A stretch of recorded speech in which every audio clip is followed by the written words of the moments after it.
Popcorn's popping. It's the end of the year. Families getting together. And actually, this is when some of the best movies of the year come out. They'll be in theaters near you, or actually on almost any screen. You got Netflix, you got Amazon, you know, maybe you got HBO Max or Apple TV Plus or Disney Plus. Fortunately, you also have people like Ty Burr, a longtime Boston Globe film critic who has launched his own digital newsletter, Ty Burr's Watch List, on Substack. Well, I started the watch list because I felt that people weren't writing about movies the way we watch them anymore. We met Ty Burr at Showcase Cinema Deluxe at Legacy Place in Dedham to get his latest movie picks and a few Oscar predictions. It's about one boring man leaving another man alone. One boring man, you're all boring! The movie's pretty dark. It's got Colin Farrell and Brendan Gleeson as two old friends in a little fishing village, and one day Gleeson's character decides he's just done with this friendship. I just don't like you no more. I think Colin Farrell is wonderful in it, playing a not very bright but kind of sweet guy who just can't figure out what's going on, what's gone wrong with his life. Why is sexual harassment so pervasive and so hard to address? She Said is about two journalists, two New York Times journalists played by Carey Mulligan and Zoe Kazan, who are digging into the Harvey Weinstein story. We're from the New York Times. I believe you used to work for Harvey Weinstein? I think it's important because I'm an entertainment journalist who's been in the business for over 30 years. I remember people I knew in New York trying to break the Harvey Weinstein story back in the 80s and 90s. I'm really looking forward to this film. You dismiss what he does. It's playful or imaginative. You could afford to be a little encouraging. The Fabelmans is Spielberg's really only autobiographical film to date.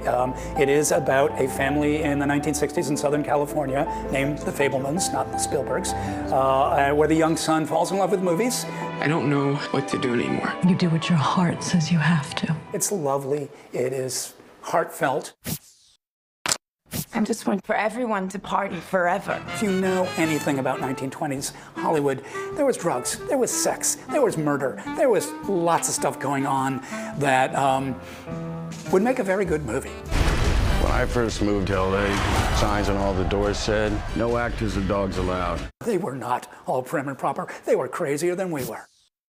I am not a woman who enjoys repeating herself. Wakanda Forever. It's not the movie that a lot of people wanted it to be because Chadwick Boseman died. The filmmakers wisely decided not to cast a new actor in that role. So really the plot involves the Kingdom of Wakanda and all the characters from the first movie mourning the loss of T'Challa.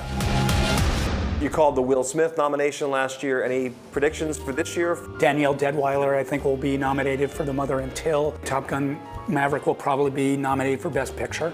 And a movie that came out earlier in the year, it's called Everything, Everywhere, All at Once. It's a crazy movie starring Michelle Yeoh. If she doesn't get nominated for Best Actress, I'll eat my hat. In 2012, the darling of the Oscars was Ang Lee's Life of Pi. The story now comes to the stage of the American Repertory Theatre in Cambridge, fresh off a successful London run. It's so thrilling to be in Boston, I can't tell you. Life of Pi is the story of a young Indian boy lost at sea with a Bengal tiger. For English actress Lolita Chakrabarty, adapting the story for the stage was no easy task, especially considering half of the cast doesn't speak.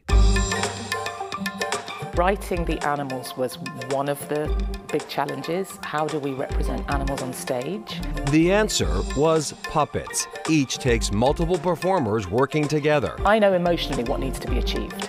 And I try to write that on the page so that the puppeteers can translate that into action. Actions often crafted to keep the audience on the edge of their seats. Animals have to be scary. They are not cute, they are not Sesame Street, apart from maybe the goat. The goat you're safe, but the other animals you're not safe. What's great about being at ART in Boston is that their remit, I understand, is to expand the boundaries of theatre. And this is definitely a show that does that. If you can't catch the show now, you'll have to head to New York because that's its next stop. We go to Broadway, which I didn't know I'd say those words, but I'm saying those words.